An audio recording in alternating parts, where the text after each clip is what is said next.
Viewers just imagine सालों से जमीन के अंदर दफन हुआ एक बहुत ही बड़ा वोल्केनो ब्लास्ट हो जाए और अब तो उसके अंदर का पूरा गरम गरम लावा बाहर आने लगा था। लावा के सामने जो भी आ रहा था ना वो पूरी तरीके से राख में मिल जा रहा था। लेकिन अगर रियलिटी में ऐसी घटना घट जाए तो हमें क्या करना चाहिए, इस बारे में तो देख कर ही पता करना पड़ेगा।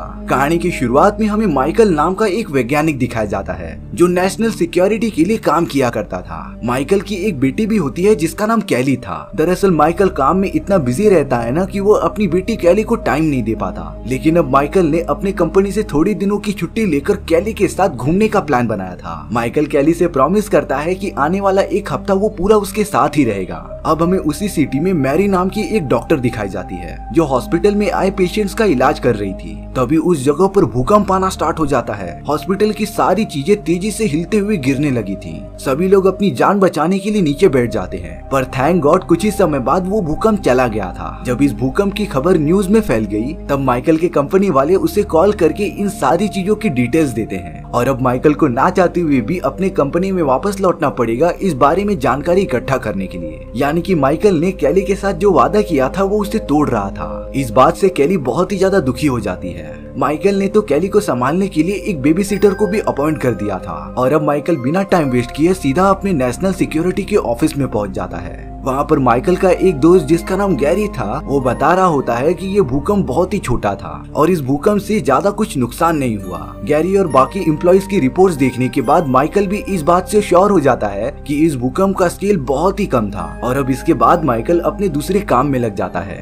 अब एक दिन सिटी के अंदर कुछ वर्कर्स सबवे स्टेशन बनाने के लिए काम कर रहे थे। तभी अचानक से सबवे स्टेशन में से येलो कलर की गैसेस बाहर निकलने लग जाती हैं और ये येलो गैसेस बहुत ही ज्यादा जहरीली थी क्योंकि इन गैसेस की वजह से वो एम्प्लॉइज जो सबवे स्टेशन के अंदर काम कर रहे थे वो पूरी तरीके से मारे जा चुके थे। एक वर्कर कैसे भी करके बाहर निकल जाता है लेकिन टेम्परेचर बहुत ही ज्यादा हाई होने की वजह से उसका चेहरा जल चुका था। उस वर्कर ने बताया कि उसके सारे साथी टेम्परेचर बढ़ने की वजह से ही मारे जा चुके हैं, पर ऐसा बिल्कुल होना नहीं चाहिए था क्योंकि सबवे स्टेशन जमीन की इतनी गहराई पर नहीं बनाया जाता जहाँ पर टेम्परेचर इतना बढ़ जाए। ये बात कुछ और ही थी। जब इस घटना की इंफॉर्मेशन माइकल और उसकी कंपनी वालों को मिलती है तब माइकल अपनी इंट्रोगेशन करने के लिए उस जगह पर आ गया था। माइकल को सबसे पहले यही डाउट आया कि सबवे स्टेशन में इतना टेम्परेचर कैसे बढ़ गया। इसीलिए अब माइकल अपने सीनियर को बुलाता है जिसके अंदर सबवे स्टेशन बनाने का कॉन्ट्रैक्ट रहता था। सारी डिटेल्स अच्छे से देखने के बाद माइकल का सीनियर कह रहा था कि सबवे स्टेशन में कोई प्रॉब्लम ही नहीं है। वो तो कह रहा था कि उन वर्कर्स की मौत सबवे स्टेशन की वजह से नहीं बल्कि अजीब तरीके की गैसेस की वजह से हुई है। माइकल का सीनियर तो ये बोलकर वहाँ से निकल गया था। लेकिन अब माइकल इन सारी चीजों में कुछ भी एक्शन ले ही नहीं पाता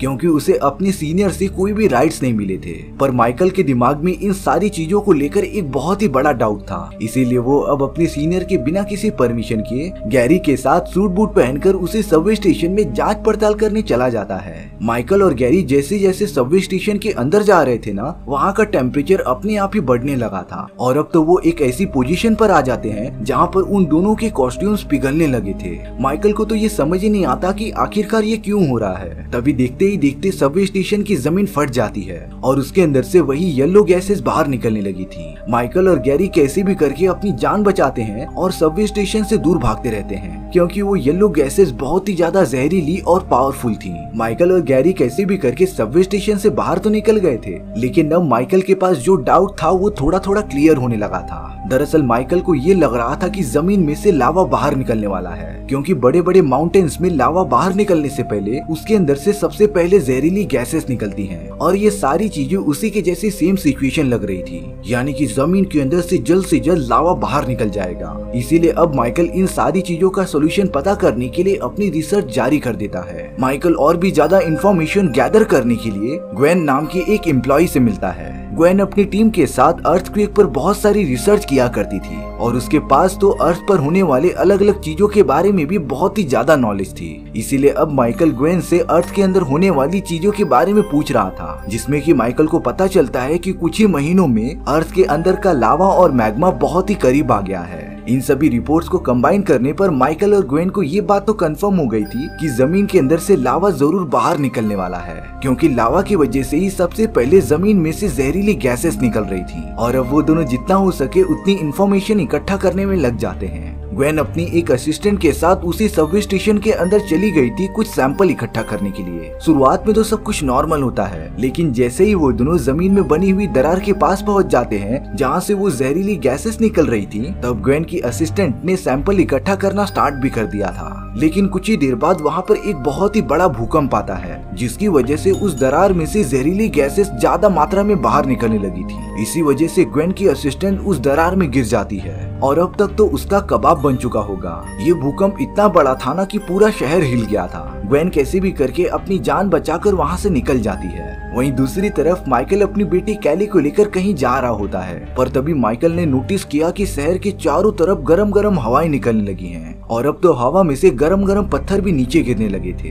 ये सारी चीजें देखकर माइकल अपनी बेटी को लेकर एक सेफ जगह पर पहुंचना चाहता था, लेकिन असली खतरा तो अभी आना बाकी था। और अब फाइनली जमीन में से गरम गरम लावा बाहर निकल जाता है, जो चारों तरफ फैलकर सभी चीजों को जलाते जा रहा था। लेकिन अब एक बहुत ही बड़ा पत्थर कैली के पास आकर गिर जाता है, जिससे कैली के पैर में चोट लग गई थी। माइकल तो अपनी बेटी को उठाकर एक सेफ जगह पर जाने लगा था, लेकिन वो पूरी तरीके से फंस चुका होता है क्योंकि जमीन पर पूरा लावा बिखर गया था। लेकिन माइकल अपनी जान खतरे में डालकर कैली को एक सेफ जगह पर लेके आ ही जाता है और अब डॉक्टर ग्वेन भी माइकल की हेल्प करने के लिए उसके साथ आ गई थी। फायर फाइटर्स की पूरी टीम वहाँ पर मौजूद होती है, लेकिन वो सब भी इसमें कुछ ज्यादा कर नहीं पा रहे थे और अब एक फायर फाइटर लोगों की मदद करते हुए खुद ही फंस जाता है। वो चारों तरफ से लावा से घिर चुका था और अगर जल्द से जल्द कुछ नहीं किया गया ना तो वो फायर फाइटर मारा जाएगा। ग्वेन और माइकल उस फायर फाइटर की मदद करने चले तो गए थे, लेकिन उनके पास सपोर्ट करने वाला कोई भी नहीं था। तभी सारे फायर फाइटर्स वाले अपनी क्रेन को लंबा करके उनकी तरफ बढ़ा देते हैं, जिससे कि ग्वेन और माइकल उस फंसे हुए फायर फाइटर को ऊपर चढ़ाकर क्रेन पे पूरी तरीके से लटक गए थे। हालांकि वो तीनों लावा के ऊपर से जा रहे होते हैं, पर उस लावा की वजह से टेम्परेचर इतना हाई हो गया था ना कि उनके कपड़े पिघलकर जलने लगे थे। लेकिन सही टाइम पर वो तीनों एक सेफ जगह पर पहुंच जाते हैं और अब माइकल ने अपनी बेटी कैली को डॉक्टर मैरी के क्लिनिक में भेज दिया था और वो खुद डॉक्टर ग्वेन के साथ बाकी लोगों की मदद करने के लिए वहाँ पर रुक जाता है। यहाँ एक सबवे स्टेशन में भूकंप आने की वजह से एक ट्रेन पूरी तरीके से रुक गई थी। वहाँ के सारे पैसेंजर्स तो फंसे हुए होते हैं। रेलवे में काम करने वाला एक एम्प्लॉय सभी लोगों को वहाँ से बाहर निकाल रहा था, लेकिन उन सभी को जरा भी अंदाजा नहीं होता कि ट्रैक में से गरम गरम लावा बाहर निकल रहा है और वो देखते ही देखते सभी लोगों को जलाकर राख कर देगा। वो ईमानदार एम्प्लॉय बाकी सारे पैसेंजर्स को वहाँ से निकलने में मदद करता है, लेकिन ट्रेन का ड्राइवर अभी भी वहीं पर फंसा हुआ था। इसीलिए वो एम्प्लॉय ड्राइवर को उठाकर खुद वहाँ से भागने लगता है, लेकिन अब उस एम्प्लॉय का पैर लावा के अंदर फंस चुका था, यानी कि अब वो बच नहीं सकता। इसीलिए उस एम्प्लॉय ने ड्राइवर को बचाने के लिए उसे दूसरी तरफ फेंक दिया था। ड्राइवर की जान तो बच गई थी, लेकिन वो एम्प्लॉय लावा में गिरने की वजह से मारा जाता है। अब यहाँ माइकल और ग्वेन पूरी मिलिट्री फोर्स के साथ मिलकर एक प्लान बनाते हैं। जिस तरीके से किसी आइलैंड पर माउंटेन फटता है, तब उसके अंदर से निकलने वाला गरम गरम लावा पास ही वाले समुद्र में जाकर मिलने से शांत हो जाता है। इसी टेक्निक का यूज वो सब लोग करते हैं। सबसे पहले मिलिट्री के सभी लोगों ने तो वॉल्केनो को रोकने के लिए बड़ी बड़ी कंक्रीट की दीवारें रख दी थी और अब वो सब लगातार लावा के ऊपर पानी गिराते जाते हैं, जिससे कि जल्द से जल्द लावा का टेम्परेचर काफी नीचे गिर गया था और अब वो सारा लावा एकदम से जम जाता है। यानी कि उन सभी लोगों ने ये प्रॉब्लम सॉल्व कर ली थी। लेकिन माइकल को अभी भी शक था कि बहुत सारा लावा अभी भी जमीन के अंदर मौजूद है। इस बात को कंफर्म करने के लिए माइकल और ग्वेन एक टनल के अंदर कैमरा डालते हैं, जिससे कि उन्हें अंदाजा मिल सके कि लावा अभी तक कहां पर पहुंचा है। वो जैसे ही कैमरा डालकर नीचे चेक करते रहते हैं, तभी लावा की एक बहुत ही बड़ी लहर जमीन से बाहर निकलने लगी थी। लेकिन इस बार लावा की क्वांटिटी बहुत ही ज्यादा होती है। माइकल और बाकी मिलिट्री वाले मिलकर सबसे पहले सभी लोगों को यहाँ से बाहर निकालते हैं। इसके बाद उन लोगों ने अपना दूसरा प्लान स्टार्ट कर दिया था, जहाँ पर मिलिट्री वालों ने जमीन पर बहुत सारे बम लगाकर एक ऐसा कोऑर्डिनेट सेट किया था ना, जो पास ही वाले समुद्र में जाकर मिलती थी। जब बहुत सारा लावा जमीन के ऊपर आ गया था, तब मिलिट्री वालों ने जमीन के अंदर लगाए गए बहुत सारे बॉम्ब ब्लास्ट करना स्टार्ट कर दिया था, जिससे कि जमीन के अंदर एक रास्ता बनना स्टार्ट हो जाता है और अब उस रास्ते पे से सारा लावा बाहर निकलना स्टार्ट हो गया था। गरम गरम लावा को एक डायरेक्शन मिलने की वजह से वो उसी रास्ते से चलता जाता है और अब इतनी मुश्किल के बाद वो लावा जाकर समुद्र के अंदर मिल गया था, जिससे कि एक चेन रिएक्शन की वजह से लावा का सारा टेम्परेचर नीचे गिर जाता है और अब वो गरम गरम लावा एकदम सॉलिड में कन्वर्ट हो गया था। यानी कि माइकल ने मिलिट्री वालों के साथ मिलकर ये बड़ी प्रॉब्लम सॉल्व कर ली थी। हालांकि इस दुर्घटना में बहुत सारे लोगों ने अपनी जान गंवा दी थी, पर बाकी बचे हुए लोग अपनी इस नई जिंदगी के लिए प्रार्थना करते हैं और अब वहाँ पर तेजी से बारिश भी होने लगी थी, जो एक नई शुरुआत का संकेत था। और इसी तरीके से हमारी ये कहानी यहीं पर खत्म हो जाती है। ये कहानी सिर्फ हमें इतना बताती है कि जिस पृथ्वी पर हम रह रहे हैं वो कभी न कभी आने वाले समय में इंसानों को खत्म ही कर देगी, लेकिन उसके बाद हम इंसानों की एक नई शुरुआत होगी। आपको ये स्टोरी कैसी लगी कमेंट सेक्शन में बताना भूलना मत। और अगर आपको मेरा एक्सप्लेनेशन 1% भी अच्छा लगा होगा ना तो वीडियो को लाइक एंड चैनल को सब्सक्राइब जरूर कर देना, क्योंकि सच में इससे मुझे बहुत ज्यादा मोटिवेशन मिलेगा आपके लिए इसी तरीके की मजेदार स्टोरीज ढूंढ कर लाने के लिए। तो मिलते हैं नेक्स्ट वीडियो में, सी या।